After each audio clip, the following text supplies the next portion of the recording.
Melhor ainda, você consegue falar em... Se escreve em russo, melhor ainda. Eu escrevi em russo. Dani, eu acho que é o 10, né? Depois o pessoal já pega mais uns capítulos aí. Eu queria escrever em francês, mas eu não sei. Agora. Aí, irmãos, paz do Senhor a todos. Paz de Cristo Jesus. Vamos então hoje para a nossa lição de número 6. Vamos estudar principalmente o capítulo 18 do livro de Atos dos Apóstolos. E a gente vai dar uma conferida hoje na Bíblia, tá? Gente, eu esqueci minha revista em casa, ficou a minha revista, ficou a revista da Margarete. Só para me copiar, né? Ficou as duas revistas lá, foi em cima da minha... Tava lá estudando hoje enquanto cheguei de tarde, dando uma repassada e deixei em cima do escritório, foi só a Bíblia e essa anotação. Não, pode ficar em paz, vocês vão lendo, aí nós vamos usar como sempre, meu estilo, eu gosto de sempre usar mais a Bíblia, como nós vamos estudar o capítulo 18, a gente vai olhando ponto a ponto desse capítulo aí de Atos 18. Mas antes, vamos fazer uma oração, pode ficar sentado mesmo, à vontade. Irmão Jardel, faz uma oração para nós hoje? Vamos. Para a gente poder dar Início à nossa aula. Isso aí. Senhor Deus eterno Pai, te agradecemos, Jesus, por mais um dia de vida, por mais uma aula, Senhor, por poder estarmos na tua casa de oração, Senhor, aprendendo a tua palavra, que o Senhor nos conduza, Senhor, que o teu Espírito Santo, Senhor, nos traga sabedoria, que o Senhor nos abençoe com sabedoria que vem de ti, Senhor, que vem do céu. Obrigado, Senhor, por esse tempo em comunhão e pela aula de hoje, Senhor, entregamos em tuas mãos, em teu santo nome. Amém. Amém. Lição de número 6, então, deixa eu entrando aqui na internet, que eu já consigo. Nossa lição de número 6 hoje. Quem pode ler o título da nossa lição de número 6? Porque eu sou contigo. O título. Isso. Aquele grandão branco aí mesmo. Isso. A suficiência da graça na cidade de Corinto. A suficiência da graça na cidade de Corinto. Então nós vamos ver hoje Paulo no capítulo 18, saindo agora do capítulo 17, chegando à cidade de Atenas no capítulo 18. Nós vamos estudar principalmente focados no capítulo de número 18. Leia aí o nosso texto áureo. Porque eu sou contigo, e ninguém lançará mão de ti para te fazer mal, pois tenho muito povo nesta cidade. Então, o foco do capítulo de número 18, que nós vamos estudar hoje, focado no momento em que Paulo chega à cidade de Corinto, está nesse capítulo 18, verso de número 10. Porque eu sou contigo, é de uma fala que o Senhor fala para o apóstolo Paulo. Começa lá no verso 9, tá? Porque eu, Senhor, sou contigo e ninguém lançará mão de ti para te fazer mal, pois tenho muito povo nessa cidade. Então, nesse texto, o próprio Senhor Jesus já deixa claro que há um propósito de Paulo chegar à cidade de Corinto, que é um propósito de Deus na vida de Paulo, para que Paulo possa levar o Evangelho e estabelecer uma igreja nessa cidade. Se nós fizermos isso em paralelo, no capítulo 16, que a gente tinha feito leitura, onde Paulo e Silas tentam ir para uma cidade, e a palavra de Deus diz que eles foram impedidos pelo Espírito Santo. Nós vemos agora Paulo sendo conduzido a essa cidade de Corinto, chegando nessa cidade de Corinto com uma palavra do céu, enquanto ele estava lá, uma confirmação de que ele estava no lugar certo, no ambiente certo e no momento certo, tá, irmãos? Lê a nossa verdade prática, por favor. A graça de Deus é suficiente para sustentar o crente em meio às adversidades.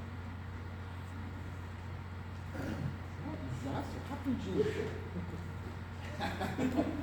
Então, irmãos, a graça de Deus é suficiente, né, para nos fazer suportar em meio às adversidades, tá, dificuldades. Então, a gente vê hoje muitas pessoas procurando no mundo coach, a gente vê muitas pessoas procurando hoje tantas outras alternativas, não, para nós vencer, para nós romper, para nós conseguir, para nós isso, e nós às vezes levamos isso para o ambiente de igreja, né?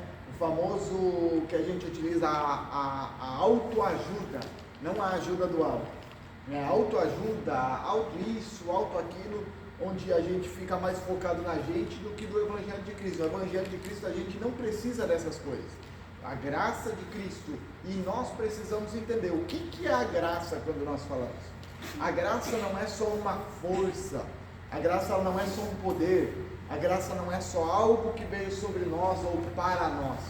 A própria palavra de Deus vai dizer que a graça e a verdade vieram por meio de Cristo Jesus. Então, a graça é o próprio Jesus. Então, o texto e a verdade prática, ao mesmo tempo que está dizendo que aquilo que nós recebemos pela gratidão nos faz continuar e avançar, ao mesmo tempo que nós recebemos aquilo e está em nós, é o próprio Cristo, a graça. Então, o próprio Cristo é suficiente, é tudo que nós precisamos para que possamos avançar, para que possamos romper barreiras, para que possamos vencer as adversidades que se nos apresentam, tá? Mas vamos lá para Atos capítulo 18, verso de número 1. Primeiro, na lição ali, quem pode ler o ponto 1 da lição ali? O ponto 1. Depois disso partiu Só o ponto 1, só ler o título do ponto 1. O título, tem a introdução, tem o ponto 1. O título dela, qual que é o título do Paulo ponto 1? chega a Corinto? Isso, ó. Então no ponto 1 nós vamos estudar no capítulo 18, Paulo chegando a Corinto, ponto 2. Temor humano e dependência de graça. Temor humano e dependência de graça, ponto 3. O início do ministério e a oposição na sinagoga. Ok, então nós vamos estudar a respeito desses 3 pontos aqui no capítulo 18. Então abre a Bíblia lá, Atos capítulo 18, pega a Bíblia, pega a caneta, marca texto e por aí vai. Nós vamos lendo de verso a verso e acompanhando os versos nós vamos ir batendo todos esses pontos ali que a gente tem na nossa lição. Verso de número 1, quem pode ler? Depois disso, partiu Paulo de Atenas e chegou a Corinto. Então vamos lá, depois disso, quando ele começa dizendo depois disso, ele está falando depois disso o quê? Tudo que aconteceu no capítulo 17. O que aconteceu no capítulo 17? Paulo chega numa localidade chamada Atenas, onde tem muitos sábios, a ponto de no capítulo 17, o verso de número 21 diz assim, ó: pois todos os atenienses e estrangeiros residentes lá, de nenhuma outra coisa se ocupavam, senão dizer e ouvir alguma novidade. Então é uma cidade de pessoas intelectuais, filósofos. Nós já falamos dos filósofos que houveram ali, que nasceram naquela cidade: Platão, Sócrates, Aristóteles, esses homens muito sábios. Então faziam pessoas pensar, levavam pessoas a pensar na vida, a pensar no dia. Então era um local de gente muito inteligente, tá? Muito conhecedora. Mas dentro daquele ambiente onde Paulo acha que vai ser fácil chegar e pregar o evangelho, olha o que o texto vai dizer no capítulo 17 e verso de número 18. Quem pode ler? Paulo também debateu com alguns dos filósofos epicureus e estoicos. Quando lhes falou de Jesus e da ressurreição, eles perguntaram: o que esse tagarela está querendo dizer? Olha o que Paulo está sendo chamado lá, de tagarela. Ou seja, Paulo vai expõe a palavra, expõe no que crê, no ambiente do saber, no ambiente onde todo mundo podia lá expor a sua verdade, aquilo que acreditava, e todo mundo aceitava para ouvir. A Bíblia diz que eles chamam ele de tagarela.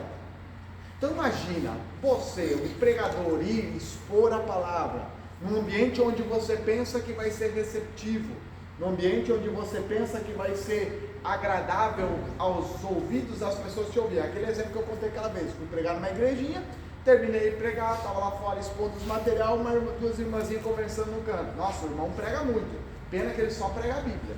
Era uma igreja meio pentecostal lá, falou: pena que só prega a Bíblia. Pensa na frustração que fica do pregador. E é a partir dessa frustração que Paulo chega agora no capítulo 18, chegando a Corinto. Então Paulo está frustrado, Paulo está magoado, Paulo está entristecido. Porque olha só, se vocês observarem, no capítulo de número 2 de 1 Coríntios, carta que Paulo vai escrever a essa própria igreja de Corinto, no capítulo de número 2, verso de número 17. Perdão, capítulo 1, verso 17. É, o capítulo 1. Eu ia dizer. Capítulo 1, verso 17. Ou melhor, começa lá pelo capítulo 2, verso 3.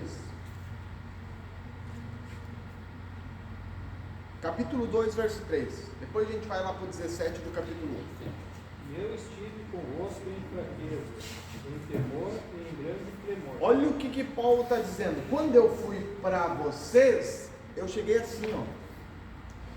Em fraqueza, em temor e em grande temor. Por quê? Porque Paulo expôs sabedoria para os atenienses e eles chamaram de tagarela. Os atenienses não quiseram ver. No berço da filosofia de gente inteligente, eles não quiseram dar ouvido. Eles não valorizaram o ensino que Paulo tinha para dar. Só que olha o que Paulo vai dizer no verso 4. Pode ler. A minha palavra e a minha pregação não consistiram em palavras persuasivas de sabedoria humana, mas em demonstração do Espírito e de poder. Ó, o que ele está dizendo? Eu já expus uma vez um ambiente de sabedoria humana. E eu percebi que a sabedoria humana não é suficiente para conhecer quem Cristo é.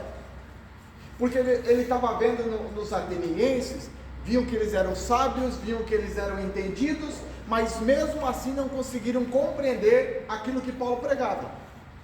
Porque, irmão, a gente tem que entender que tem pessoas que podem ser inteligentes, sábios, conhecedores, mas conhecer quem Cristo é somente pela revelação de Deus.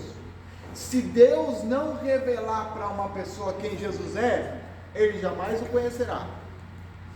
Quem pode ler o capítulo 16, verso 18 de Mateus?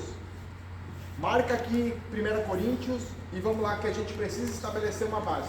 Tomado tudo que é lugar, isso aí, muito bom. Marca aqui Coríntios e vai lá para Mateus capítulo 16, verso 18. Achou? Pode ler, um texto bem conhecido.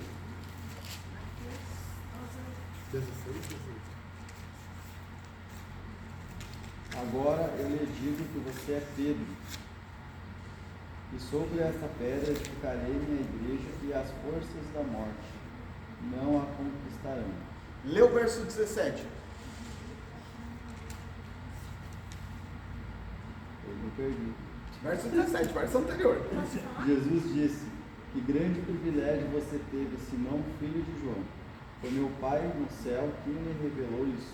Ó, ele está dizendo, você só teve a revelação de dizer, tu és o Cristo, o Filho do Deus vivo, por quê? Porque Jesus estava perguntando, quem dizem os homens que eu sou? Quem vocês dizem que eu sou? Aí Pedro se levanta e diz, tu és o Cristo, o Filho do Deus vivo. E aí Jesus fala, ó Paulo, não foi por meio da carne, a não ser pelo meu Pai que te revelou. Ou seja, entender quem Jesus é e entender o Cristo que Jesus é somente por meio de revelação. Se o Pai não revelar, a pessoa não chega ao conhecimento. Por isso que eu sempre digo, nosso papel é ir e pregar o Evangelho. Revelar, convencer e fazer entender não é nosso papel, é do Espírito Santo, é de Jesus, é deles. O nosso trabalho é ir e pregar o Evangelho. Então por isso nós não precisamos ter medo de pregar o Evangelho e aquela pessoa não se converter na hora, ou aquela pessoa nunca se converter, ou aquela pessoa nunca aceitar o Evangelho, ou nunca receber a graça. Isso não é problema nosso. O nosso papel é pregar o Evangelho. Então Paulo está dizendo o que? Lá em 1 Coríntios, que ele está dizendo, quando eu fui ter convosco, eu não fui com sabedoria humana, mas eu fui em demonstração de poder e do Espírito. Por quê? Porque Paulo estava vindo de Atenas e ele havia percebido o quê? Que no meio de tanta gente inteligente, Deus não quis revelar para algumas pessoas. E por isso, ela chamava ele de tagarela, desprezaram, blasfemaram, não concordaram com aquilo que Paulo pregava. Então é nesse sentido que Paulo chega pregando a Corinto. Como? em fraqueza, em temor e em grande temor. Olha o que Paulo diz. Primeiro, como que ele chegou? Em fraqueza. Qual foi a segunda palavra como Paulo chegou ali? Segundo, a 1 Coríntios capítulo de número 2, verso de número 3. Qual foi a segunda palavra? A primeira foi fraqueza. A segunda foi o quê? Temor. Só que olha o que o próprio Jesus vai falar para Paulo como primeira palavra de ânimo, no capítulo de número 18, verso 9. Quem pode ler? De Atos. Atos 18 é o nosso texto base. Isso. Atos capítulo 18, verso 9. Lê lá. Qual foi a primeira palavra que Paulo chegou falando para eles? E disse Senhor em visão a Paulo: não temas. Não temas. Lembra aqui que Paulo chegou? Em fraqueza, em temor, em grande temor. O que o Senhor chega falando para Paulo quando Paulo está em Corinto? Não tenha medo. Não temas. Porque ele vai dar continuidade. Fala, não te cales. Por quê? Porque Paulo chegou fraco, Paulo chegou decepcionado, Paulo chegou pensando, pronto, não é para mim, eu estou fraco. Mas Paulo mesmo assim, fraco em temor, continuou mesmo assim caminhando. Então é nesse sentido que o capítulo 18, verso de número 1, Paulo chega pregando em Corinto. É nessa condição que Paulo chega em Corinto. E o que Paulo vai pregar em Corinto? O Cristo crucificado. Por quê? Porque ele vai perceber que o Evangelho não é uma questão de sabedoria, não, é uma questão de pregar o Cristo crucificado, de pregar o que Jesus fez na cruz do Calvário. É essa mensagem que o mundo precisa ouvir, é essa mensagem que nós precisamos pregar às pessoas. O que a palavra de Deus diz? O Espírito Santo os convencerá do quê? Primeiro, do pecado. Depois, justiça, juízo. A primeira coisa que o Espírito Santo vai convencer é do pecado. Mas se a pessoa não tiver consciência de pecado, como que o Espírito Santo vai convencer ela de uma coisa que ela não tem consciência? Eu te pergunto, a gente prega sobre pecado para as pessoas? Não. A igreja baixou muito o nível de pregar contra o pecado. E o que é pecado? Pecado é errar o alvo. Esse é o significado da palavra pecado, errar o alvo. Toda vez que eu erro o alvo, toda vez que eu erro Cristo, eu estou pecando.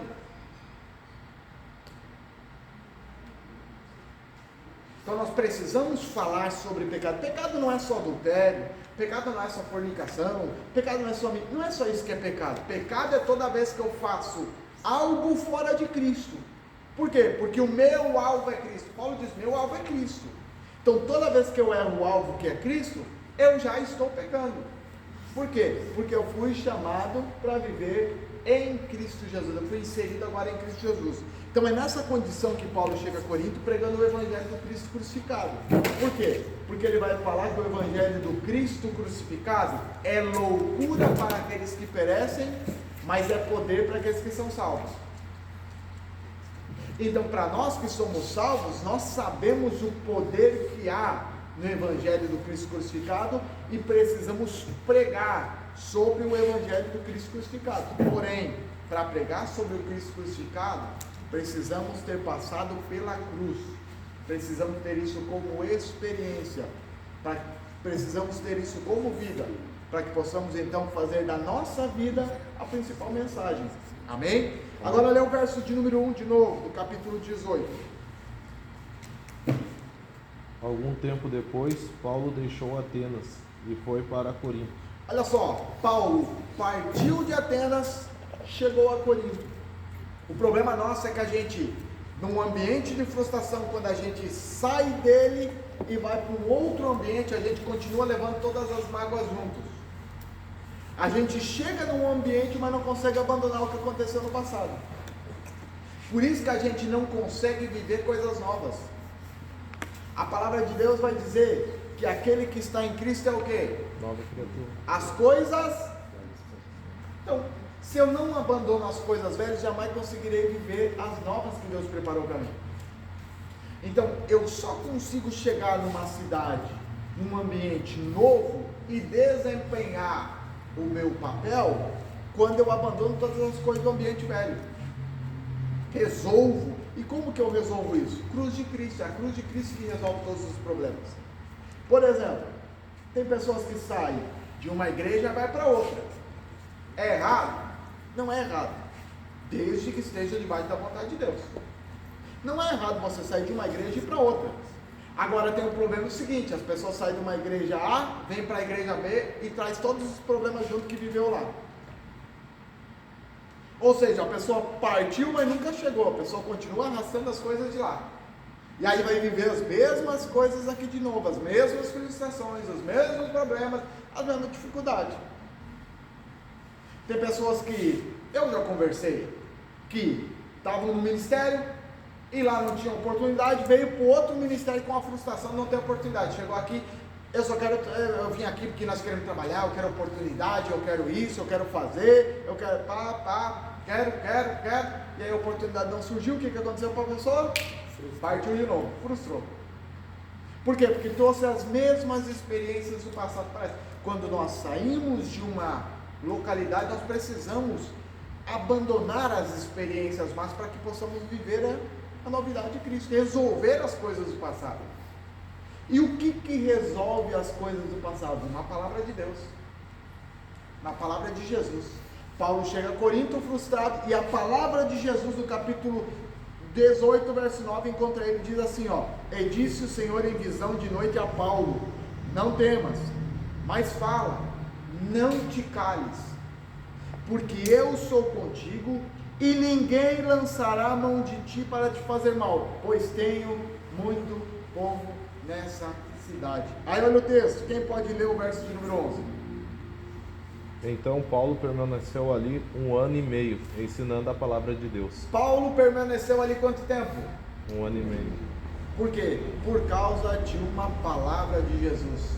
Uma palavra de Jesus é suficiente para curar todas as nossas experiências passadas.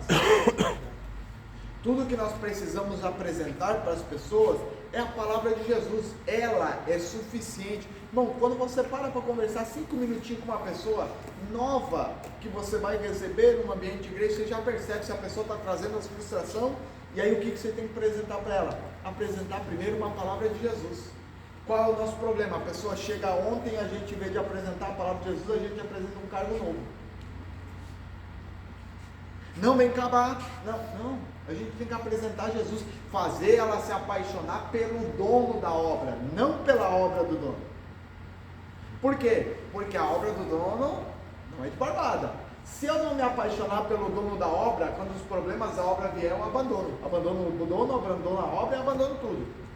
Agora, quando a gente traz uma pessoa para se apaixonar por Jesus, irmão, a coisa é diferente.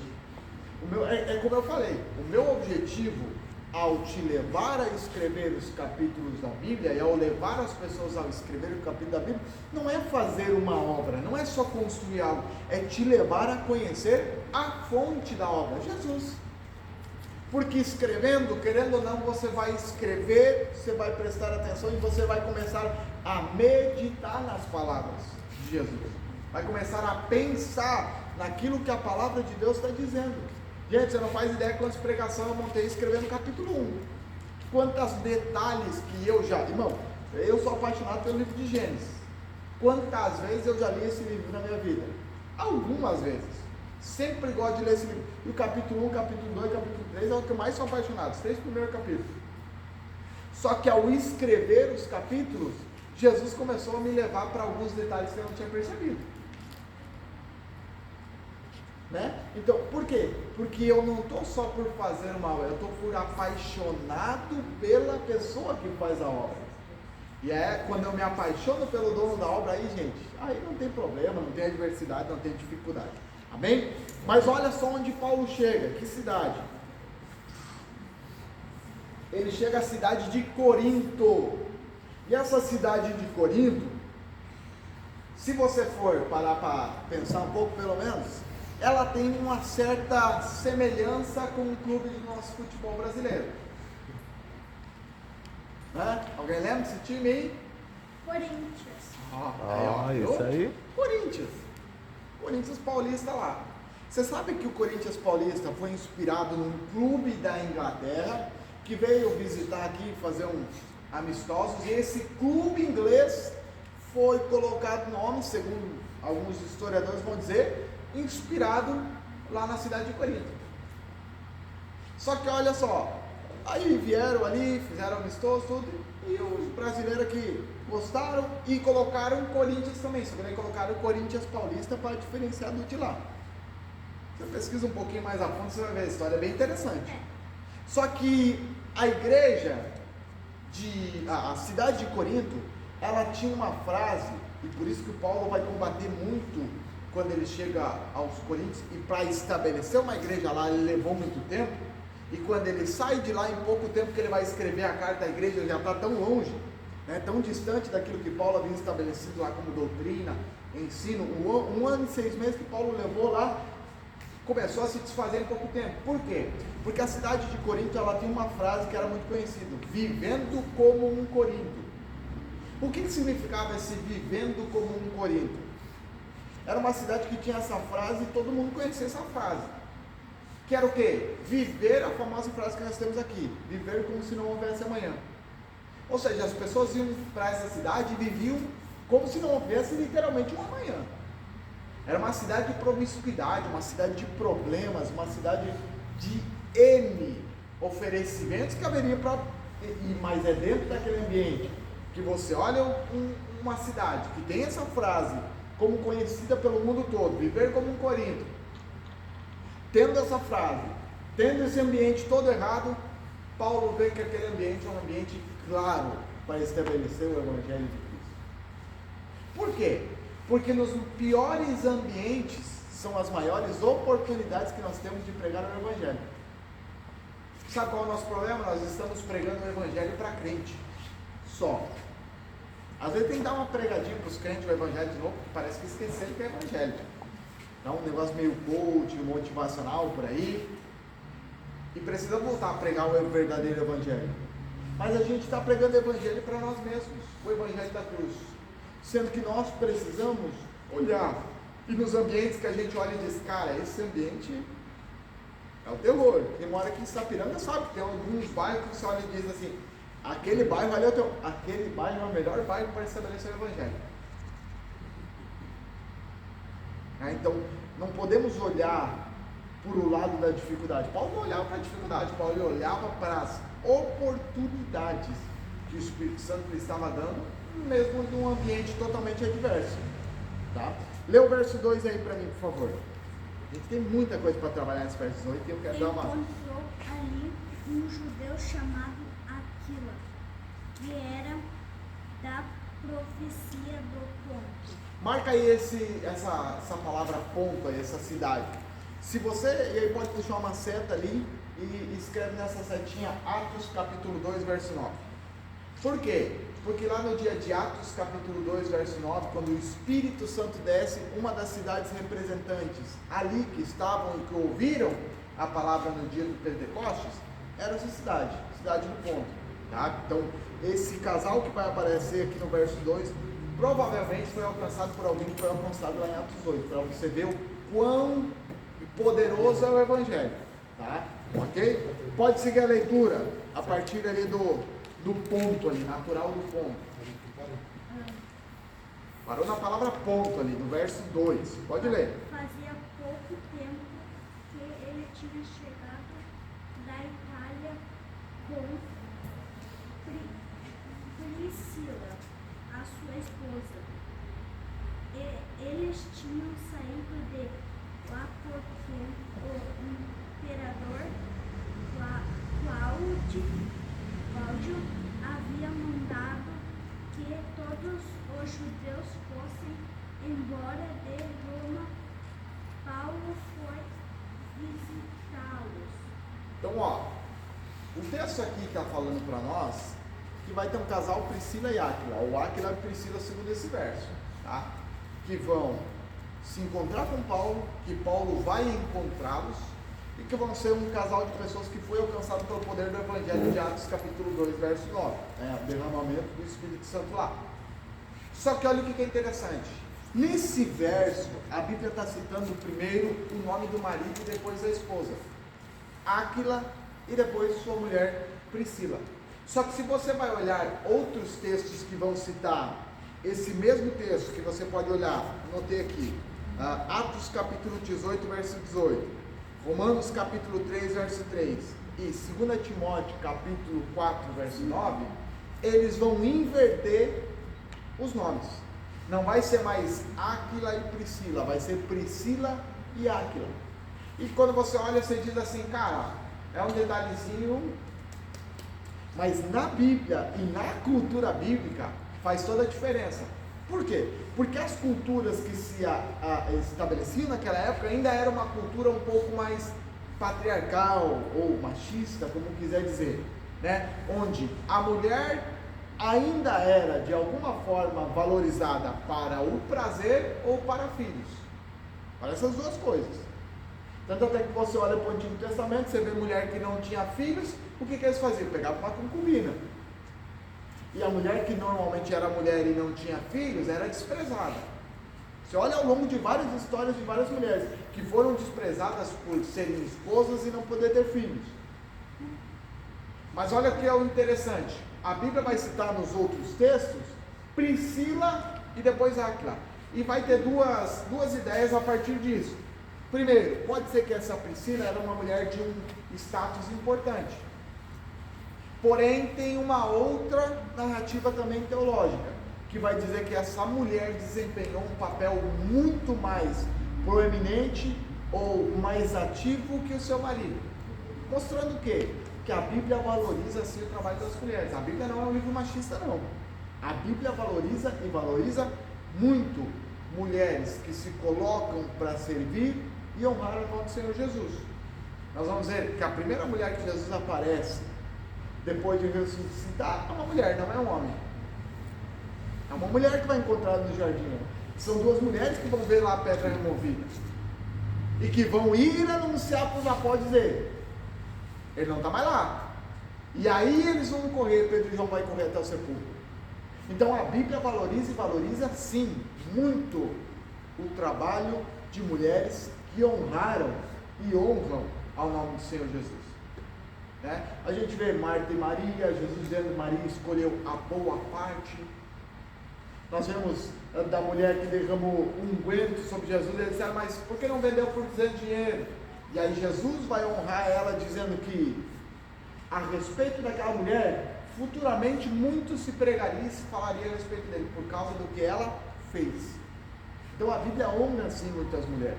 Então essa Priscila, acredita-se que ela vai exercer um trabalho muito mais ativo e proeminente do que o seu marido, por isso que o nome dela muitas vezes vai aparecer primeiro. Por exemplo, aqui no capítulo 18, verso 2, diz que é Áquila e Priscila. Se você olhar o verso 18, diz assim, e Paulo, ficando ali muitos dias, despediu-se dos irmãos e dali navegou para a Síria, e com ele Priscila e Áquila. Todo mundo tem Priscila e depois Áquila? Ou tem alguém que tem diferente? Se tem diferente, tem que comprar uma tradução boa. Por isso que eu sempre falo, gente, a tradução bíblica faz toda a diferença no momento de se estudar a palavra de Deus, tá? Por exemplo, eu não sou fã, tá? NVT, NVI, essas bíblias são boas, né? São ótimas para leitura, mas para estudo é sempre bom pegar aquelas bíblias mais truncadas, né? Que vai dar uma palavra por palavra, é aquela leitura que é chato, é ruim, sim, mas ela vai te trazer mais originalidade a respeito do texto, tá? Então por isso a importância de sempre prestar atenção quando a gente vai escolher ali um livro, tá? Uma tradução, perdão. Verso de número 3, quem pode ler agora que nós vamos entrar no sistema top? É o 3 ou o 13? 3, verso 3. E acabou ficando ali para trabalhar com eles, porque a profissão de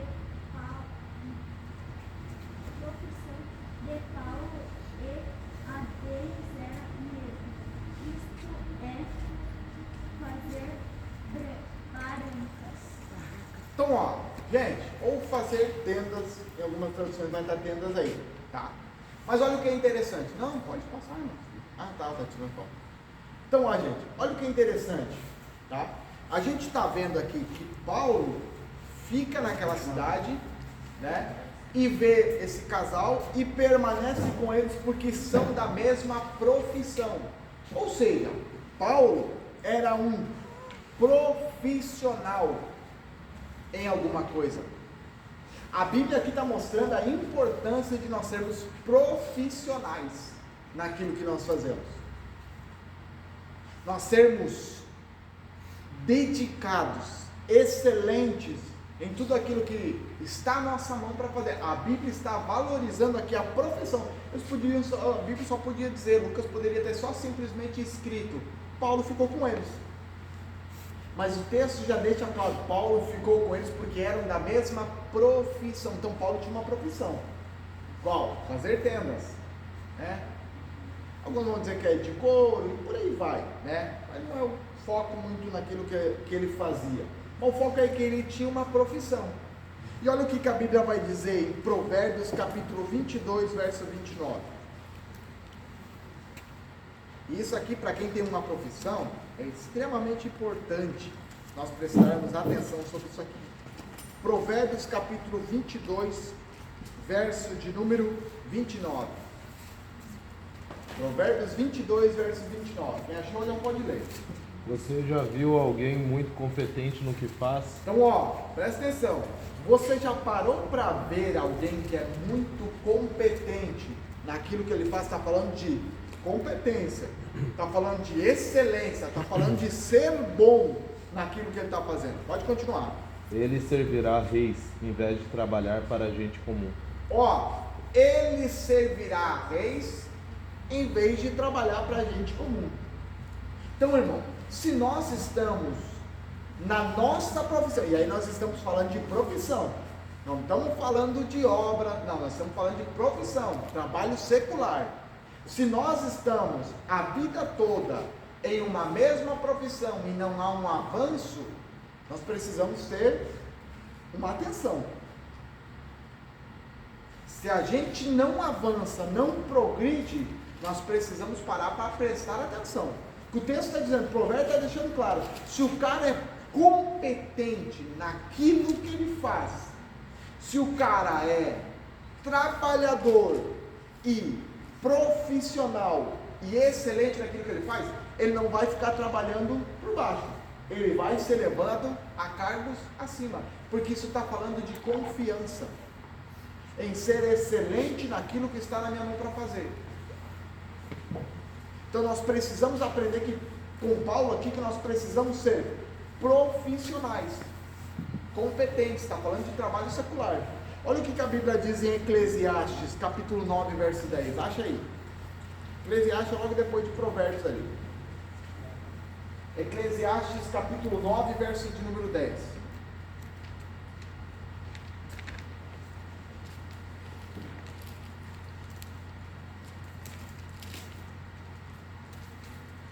Achou? Pode ler.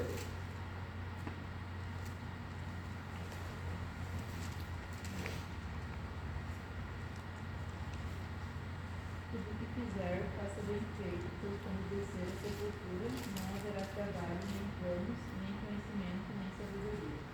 Ó, tudo que fizer, e ele está falando agora, presente. Na minha tradução, ela vai estar escrito assim, ó, tudo que estiver à sua mão. Está falando de quê? Algo que foi dado para você fazer. Ele está dizendo, faça com excelência. Você sabe que há um tempo atrás eu estava orando e dizendo assim, como eu sempre digo, eu tenho alguns chamados para ensinar a palavra, mas eu sei que eu tenho um chamado pastoral. Eu sei que eu tenho um chamado pastoral, um dia Deus já está me preparando para isso, já estou cuidando de algumas pessoas, Deus já vai me conduzindo e me preparando em algumas coisas ali que... Só que um dia eu estava dizendo assim, Deus, eu quero uma igreja, Deus, me dá uma igreja para me cuidar, Deus, abre a porta, né? Aí um dia eu estava na minha empresa, eu comecei a fazer desde o ano passado, toda segunda-feira, desde que eu assumi como chefe lá da empresa, eu comecei a fazer oração, toda segunda-feira. E um dia eu estava lá, fui fazer oração, uma reunião, e aí na hora que eu fui fazer aquilo, o Espírito Santo na hora veio no meu coração, e disse assim, ó, tá aí a tua primeira igreja. Por quê? Porque às vezes a gente quer, né? A gente está às vezes focado muito no status, sendo que às vezes a gente não está percebendo os ambientes que Deus está nos colocando para nos conectar às pessoas. Paulo se encontrou por meio da profissão, se conectou com Priscila e Áquila. Se eles não tivessem a mesma profissão, ou se não fosse profissional, eles não iam querer andar perto de Paulo. Só que esse é um casal que vai andar sempre colado com Paulo. E Paulo, você vai andar colado neles. Você vai ver Paulo escrevendo aos Romanos sendo grato a eles. Você vai ver Paulo citando eles várias vezes. Quando escreve a Timóteo, Paulo cita eles de novo. Por quê? Porque com certeza Paulo dava um bom testemunho de profissional e eles também. Porque se não desse, eles não iam querer caminhar junto. E aí Deus falou comigo que tá aí a tua primeira igreja. E aí eu comecei a parar para pensar. Às vezes eu paro e penso, eu olho assim e digo, pois é, pior que é bem parecido mesmo. Tem gente que gosta de trabalhar, tem gente que não. Tem gente que trabalha mais devagar, tem gente que, né? Tem gente que, e eu olhei um dia assim e falei, gente, a gente às vezes na igreja está muito atrás da recompensa. Aqui dentro do trabalho a gente está recebendo recompensa, mesmo assim não trabalha com vontade. Você vê lá pessoas trabalhando ali, pessoas cuidando sua hora, não vê na hora de ir, né? Pessoas que você dá algum carguinho de confiança, cresce, né? Você dá um carguinho de confiança, ou cresce, ou não faz por merecer, não valoriza. E aí eu comecei a parar para pensar, falei, rapaz, agora eu entendi, Jesus está me preparando mesmo. E desde aquele dia eu comecei a trabalhar de um jeito diferente. Só que sempre o quê? Sendo profissional e com excelência. Né? Então, o profissionalismo de Paulo vai trazer isso para o nosso coração. Tudo que nos colocar à mão, que é o que o sábio vai escrever em Eclesiastes, passa com excelência, que depois que morreu, acabou. Aí não tem mais. Aí já não tem mais conhecimento, não tem mais sabedoria, não tem mais trabalho, não tem mais nada. Ou seja, enquanto a gente tem algo nas mãos para fazer, faça com a melhor excelência. Por exemplo, gente, as pessoas não fazem ideia, mas eu, aqui na escola, eu procuro fazer com a melhor excelência que eu posso. Quem estava ano passado, eu dei mais, acho que eu dei uma Bíblia e mais 2 livros para pessoas. A Bíblia, quase R$200.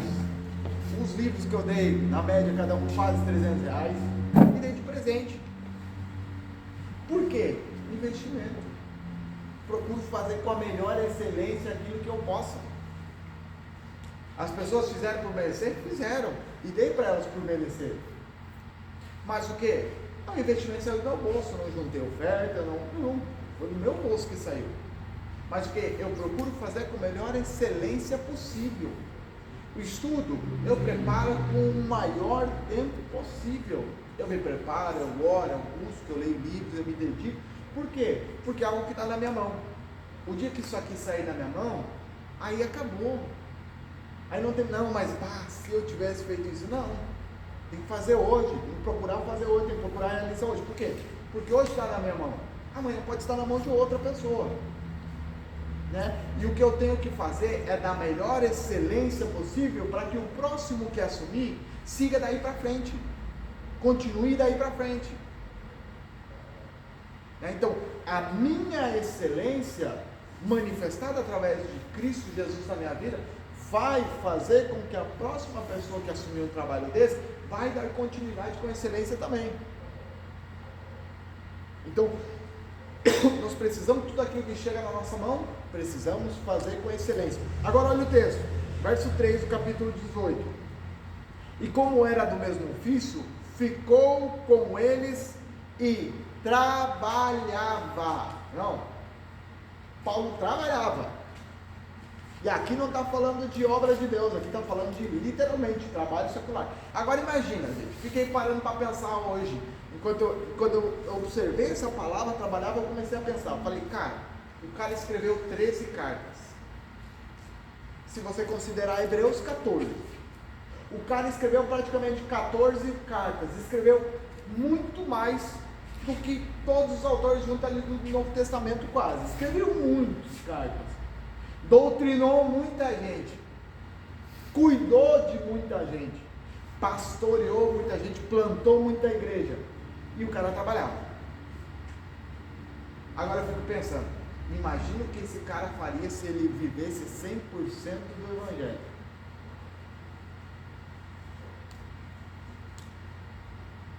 Paulo é a gente hoje. A gente trabalha, mas a gente usa o trabalho como desculpa. Paulo não. Paulo trabalhava, mas não utilizou o seu trabalho como desculpa.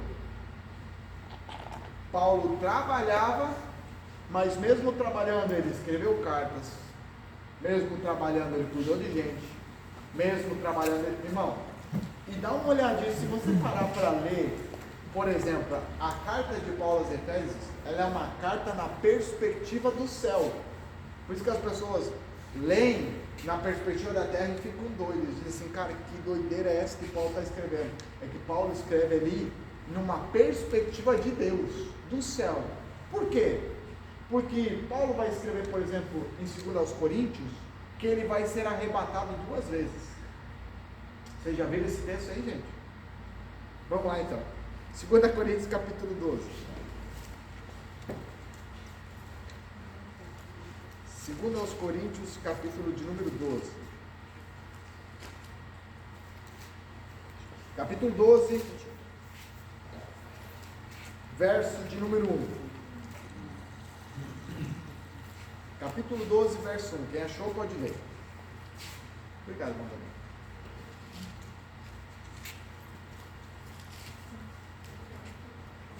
É necessário prosseguir com meus motivos de orgulho, mesmo que isso não me sirva de nada. Vou-lhes falar agora das visões e revelações que recebi do Senhor. Então, ó, presta atenção.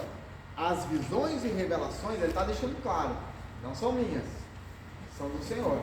A maioria das vezes a gente chega num ambiente de não, a revelação foi minha, não, foi o Senhor quem revelou. A gente tem outro. Paulo está dando um tratinho de humildade, até porque ele recebeu um espinho na carne para isso. Verso de número 2, pode ler. Conheço um homem em Cristo que há 14 anos foi arrebatado ao terceiro céu. Se foi no corpo ou fora do corpo, não sei. Só Deus o sabe. Então, ó, primeiro ele vai ser arrebatado ao terceiro céu. Primeiro arrebatamento. Segue a leitura, verso 3.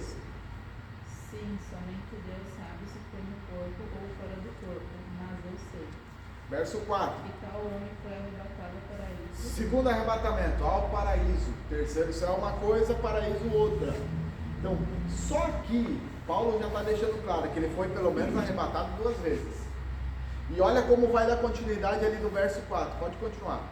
E ouviu coisas tão maravilhosas que não podem ser expressas em palavras, coisas que a nenhum homem é permitido relatar. Então, olha o que Paulo está dizendo. Esse é mais... Olha o que Paulo está dizendo. Ó, gente, Paulo trabalhava, era profissional, e mesmo assim Paulo teve tempo para ser arrebatado. 2 vezes. Pelo menos aqui está dizendo. Paulo escreveu todas essas cartas, e ainda, se você olhar no capítulo 5, verso 9 de Coríntios, você vai ver que Paulo escreveu uma carta antes da carta de 1 aos Coríntios. Paulo escreveu pelo menos 3 cartas para os Coríntios, que é o que nós vamos ver na Bíblia. Fora as outras cartas que nós nem fazemos ideia que não chegou na nossa mão.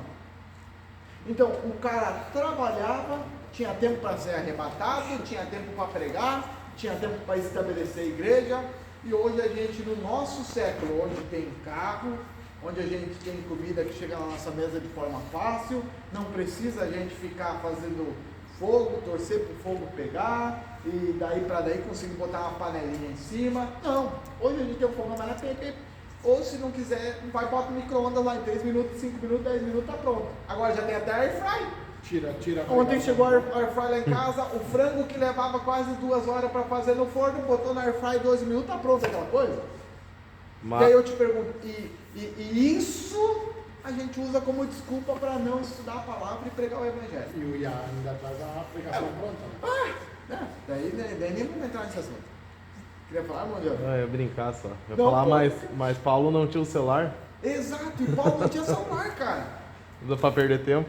Exato, Paulo não tinha. Olha só o que foi esse homem. Aí a gente começa a entender a magnitude, que a gente olha aqui e diz assim, cara, só esses livrinhos que ele escreveu, mas se a gente se colocar na cultura da época em que tinha que preparar um papiro para virar papel, tinha que preparar tinta, gente, toda a bagunça que era, precisava ser organizado para fazer tudo que esse camarada fez.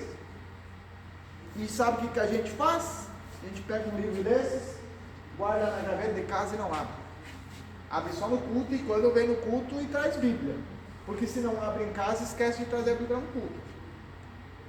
Quando não esquece a Bíblia no culto ainda, vai para cá sem Bíblia, nem dá falta, mas dá falta no próximo culto. Diz, cadê minha Bíblia? Aí tá cheio de Bíblia lá dentro dos escritórios, do escritório do pastor com o nome de pessoa, e a pessoa nem dá falta. Gente, teve Bíblia que ficou quase 1 ano, 2 anos, ninguém perguntou por ela. Sabe o que eu fiz? Peguei ela e doei. Falei, não, deixar aí a Bíblia parar. Por quê, gente? Porque a gente está desvalorizando o que as pessoas... Gente, teve gente que deu a vida para que esse livro chegasse até nós. A gente pega o Martinho Lutero, que perde todo o seu status, tudo, porque ele ouve, porque ele lê a palavra sobre o justo viverá da fé, ele entende que é pela fé e não por... Como é que é o nome daqueles negócios lá dos padres lá? Seminário? Não, que eles pagam condolência, não. Como é que era aquele negócio que eles pagam para receber? Você foi, você sabe. Penitência. Isso aí, essa palavra, condolência está meio parecido. Penitência. Ele vê que aquele negócio de penitência está errado a partir do momento. A partir do momento. Vamos usar ele. Quando se confessava, né? As penitências para comprar terreno no céu. Se você lê aquela época, gente, o que a igreja católica fez é assustador. Né? Comprar terreno no céu e por aí vai, esse negócio bem doido. Aí o cara vai lá e perde todo o status dele, é perseguido simplesmente para fazer o quê? Esse livro chegar na nossa mão, e a gente faz o quê? Fecha o livro e desvaloriza. Paulo trabalhava, mesmo trabalhando, fazia. Olha o que o verso de número 4 ainda vai dizer, lê lá. Não, perdão, capítulo 18 de Atos, verso 4. Voltamos lá para Atos 18. Todos os sábados, Paulo ia à sinagoga e buscava convencer tanto judeus como gregos. Ou seja, se ele ia só no sábado, na semana ele se preparava. E se tem uma coisa que nós precisamos é de preparação para falar do Evangelho. Existe sim, mas aqui o Paulo vai disputar com caras inteligentes, conhecidos. Sabe qual é o problema? Está cheio de pessoa, não, desculpa a expressão, está cheio de pessoa burra que anda lá no meio do sábio. Só que o burro se passa por sábio como? Em silêncio. Agora, no momento em que ele abre a boca, se percebe que é burro. Por isso, gente, se você não tem muito conhecimento, o segredo é querer fazer que nem eu fazia antes, né? No passado, e às vezes faço também. Quando eu chego nos caras que são mais inteligentes que eu só encosta e fica aqui, ó. Verdade? E deixa esse cara falar. Deixa esse cara dizer. Por quê? Porque senão eu vou mostrar o quão burrinho que eu sou. Né? Porque o tolo se passa por sábio como? Em silêncio. Tá aí o segredo. Né? Se você vê assim, não tem muito conhecimento, o segredo é o quê? Você chega pertinho, ó. Silêncio.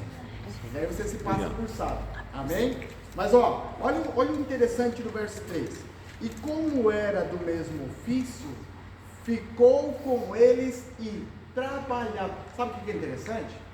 Paulo vai escrever para essa igreja aos Coríntios, dizendo que ele poderia pedir sustento para eles. Mas Paulo não fez isso para não ser pesado a eles.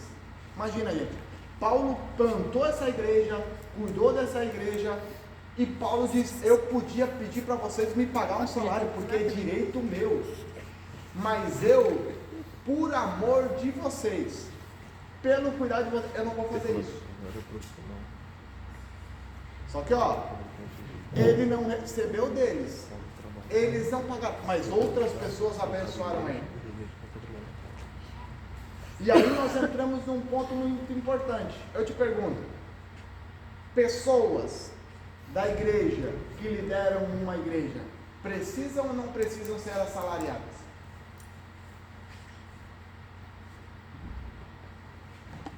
Fala aí, fala a sua opinião, expressa. Depende do ponto de vista, né? Se tu, Expresse tem, sua opinião. se tu tem um segundo emprego, eu acho que não precisaria. Mas se tu vive só da obra, e se tu tem família, tu deveria ter um. Expresse sua verdade. opinião. Se viver para a obra, né? Tá sempre em visitação, sempre para a obra.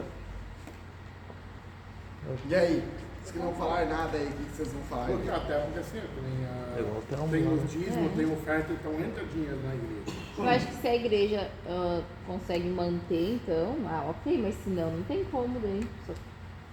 Olha Senão o que- virou um fardo para a igreja também, né?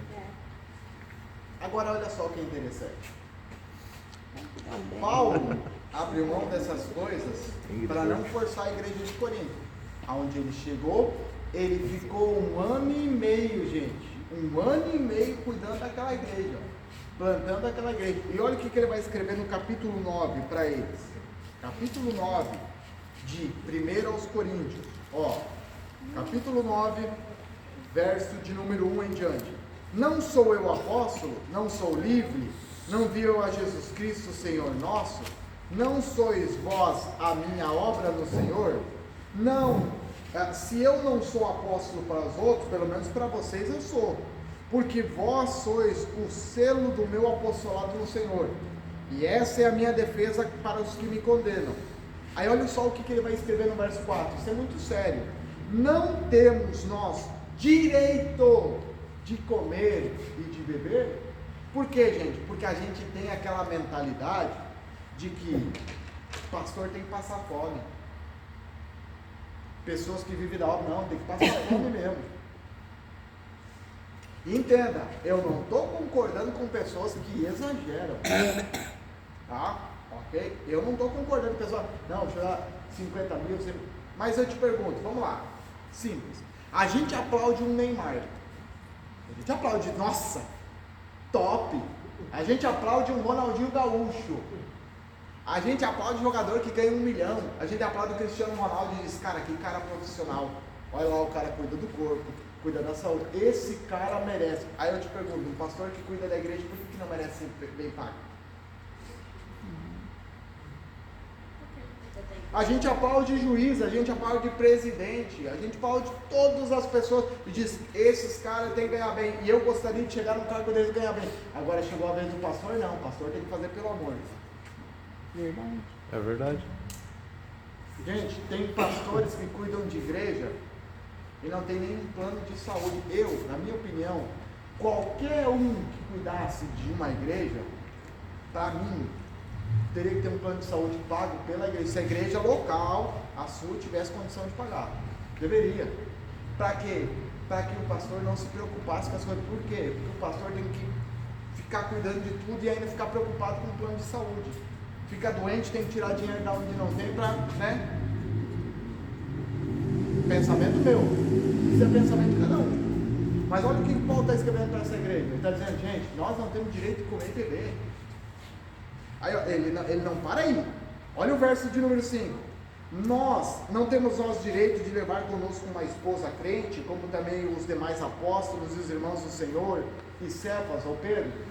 Eles iam visitar, levavam a esposa, a igreja cuidava, a igreja, né? E Paulo estava dizendo, só eu e Barnabé que não temos esse direito.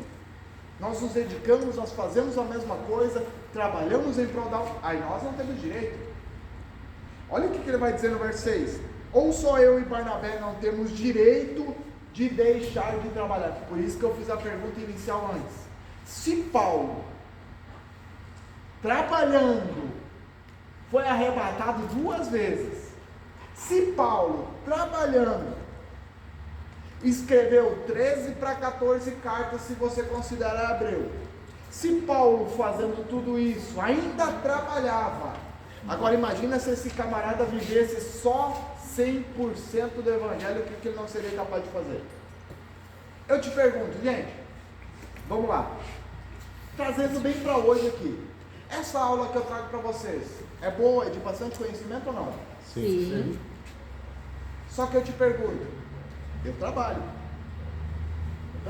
das 7 da manhã até as 5:30 da tarde, quando não tinha serão. Eu acordo todo dia, 5:30, máximo 6 horas da manhã, eu já estou de pé lendo e estudando. E você, às vezes, pode chegar aqui e dizer, nossa, que aula top do Tiago. Agora imagina se eu passasse o dia todo lendo e estudando e só fazendo isso. Aonde a gente não conseguiria levar o conhecimento da igreja? Você só vai repetir, mas se quiser me pagar o salário em casa, Mas, não fico bravo. Quiser repetir, irmão, não fico Tiago, bravo. mas muitas vezes a igreja também ela precisa ter o interesse de ter esse conhecimento. Exato. verdade. Exato, concordo. Porque E na- eu vejo assim, que nem o culto de oração. Eu acho que é um dos cultos mais importantes. Sim. A escola bíblica é de Oração e suma igreja é a mesma importância. coisa. E são a organização dentro da igreja que menos apoia da comunidade. Exato. Perfeito. E quando uma igreja não está prosperando ao ponto de fazer esses mantenimentos assim dos salários, né, dos assalariados, o que é falta de ensino, conhecimento do povo que não dizime e oferta? Para manter isso, sabe? Um pastor que pode então se dedicar, O dízimo, enfim. dízimo, ofertas são questões de gratidão. Dízimo é uma questão de ser grato. E a oferta a gente faz de forma voluntária. Nenhum dos dois é questão de obrigação. É a voluntariedade. Se você vai no Novo Testamento, praticamente eles não falam de dízimo e oferta. Não fala. Por quê? Porque se você olha no livro de Atos, a Bíblia diz que eles vendiam tudo e repartiam entre todos. Então, o que você vai falar de 10% para quem entrega tudo? Não, e essa questão dos 10%, isso muitos conhecidos vão me perguntar, tá, mas pagam 10%? Vocês são loucos, vocês sustentam a igreja. É que não tem conhecimento, acha. Por isso que os loucura, pastores né? são ricos. Muita gente. É difícil achar pastor que tem dinheiro, né? E agora, é aí que eu pergunto, gente. É a pergunta que eu fiz no começo. Por que a gente aplaude juízes, a gente aplaude pessoas que ganham um bom salário, mas o pastor não pode ganhar? Um pastor que é excelente naquilo que faz, comprometido naquilo que faz. Só que um pastor que é comprometido, ele também vai ser sábio, no sentido de que eu não vou, porque ele vai ter noção de que o dinheiro da igreja é para o reino avançar, não é só para benefício próprio. Então ele vai ter que ser sábio. E outra, quando a gente fala, nossa, tem cantor ganhando 20 mil por show, 30 mil por evento, pregador ganhando... Gente, se tem gente cobrando, é porque alguém está pagando. Foi a igreja, foi a própria igreja que criou esse comércio. Não é culpa de cantor e pregador no início. Foi a igreja que criou isso. Alguém quis pagar. E hoje está esses absurdos. Você vai trazer um cara para cantar ou pregar. Só vou se tiver 20 mil, só vou se tiver o camarim desse jeito, só vou... Viraram artistas. Fora o valor desse cachê que é. Aí questão, né? Eles trocaram a oferta para quem vai pregar. O pregador geralmente, quando vai, ele recebe a oferta da igreja. Sim. E ele já estipular isso daí, não, temos que pagar para eles ir lá. Gente, Eu vou falar, por exemplo, no meu caso. Eu, quando saio pregar, eu cobro valor específico. Só que, não, eu vou pregar aqui na congregação, irmão, me dá 100 mil reais que eu vou ali. Eu falo, por exemplo, já fui em igrejas que deram 200, 300, 400 reais. Tem agora uma igreja que eu vou pregar, que eu vou ganhar R$1.000 pregando 3 noites. E essa eu nem comprei, esse que quiser dar. Aí eu pensei, é de Deus, já logo entendi, é de Deus. Receba Mas, bem. mas eu, por exemplo, irmão, o que a gente tem que entender também? O lado dos pregadores que se preparam. Por quê? Porque, por exemplo, não, vem pela gasolina, irmão. Meu carro não vive só de gasolina. Meu ministério não vive só de tempo para estudar. Eu preciso gastar com livros, eu preciso pagar na faculdade de teologia, eu preciso me preparar, eu preciso pagar cursos, eu preciso me profissionalizar. Profissional é muito ruim, mas eu preciso me preparar para aquilo que Deus me chamou. Só que isso requer recursos. Então sim, já teve igreja que, irmão, vem aqui pregar em tal cidade, irmão, R$300 fica bom? Vai, irmão, não temos, podemos te dar 200? Irmão, bom, 220 tem como? Porque daí bate minha gasolina e já sobra uma oferta para me investir. Pode, irmão, fechou. Eu não sou daqueles que, por exemplo, irmão, eu quero R$1.000 para pregar lá. O camarada diz, não, nós não temos para pagar 1.000, irmão, nós temos 300. Eu tento conciliar da melhor maneira possível. Isso é trabalhar em prol do reino. Porque nós precisamos entender que também não é errado cobrar. O que a Bíblia diz? Digno é o obreiro do seu salário. Só que em primeiro lugar, qual que é a palavra que ele fala? Do texto ali. Digno é o obreiro do seu salário. Qual que é a primeira? Digno. Digno. Dignidade. Depois, digno é o missão. E depois do seu Trabalho. salário, trabalho. Dignidade, missão, recompensa. Eu não faço pela recompensa. Eu sou digno e por isso eu faço pela missão que Deus me deu. E a missão vai me gerar recompensa. Porque assim, irmãos, eu fui durante muito tempo, eu não fui daqueles que foi pregar lá para Conchinchina e me deram R$20, como muitas vezes me mandaram a banana para casa. Disseram, irmão, Deus te abençoe. Aí no caminho de volta, estoura um pneu, quem tem que resolver? E da onde vai tirar? Ah, irmão, a vive da fé. Aí sabe o que eu falei uma vez com o pastor? Quando ele disse, irmão, vem pelo amor. Eu falei, irmão, se é pelo amor, então vai te preparar, vai estudar e vai você pregar para a sua igreja. Porque eu sei o preço que eu pago para estudar e me preparar. Eu sei o quanto dinheiro eu invisto. Eu sei o quanto eu coloco dos meus recursos da minha casa para investir. Aí, irmão, não, irmão. Deus abençoe. Eu falei, irmão, só faltou mandar plantar batatinha. Eu falei, irmão, Deus te abençoe, não me procura mais, fique em paz, está tudo certo. Porque as pessoas também não olham o outro lado. Agora, como eu disse, também não concordo com exageros. Só que os exageros só existem porque tem alguém pagando. E um se aproveita. Hã? E um se aproveita. E um se aproveita. Só que a pergunta que fica é, que aqueles se aproveitam, são dignos, estão na missão e recompensa? Essas são as 3 coisas que nós precisamos analisar. A primeira delas é digno. São dignos. Como eu digo, e disse, digno é o obreiro do seu salário. E a Bíblia chega a dizer que aquele que ensina a palavra merece salário dobrado. Fica a dica, tá? Dobrado.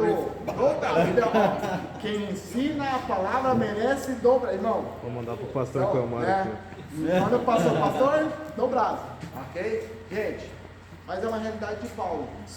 Imagine se Paulo se dedicasse 100%, não que ele não tenha se dedicado, mas se o tempo que ele trabalhava no secular para conseguir renda financeira, imagine se ele se dedicasse somente à obra. O que esse camarada não ia fazer?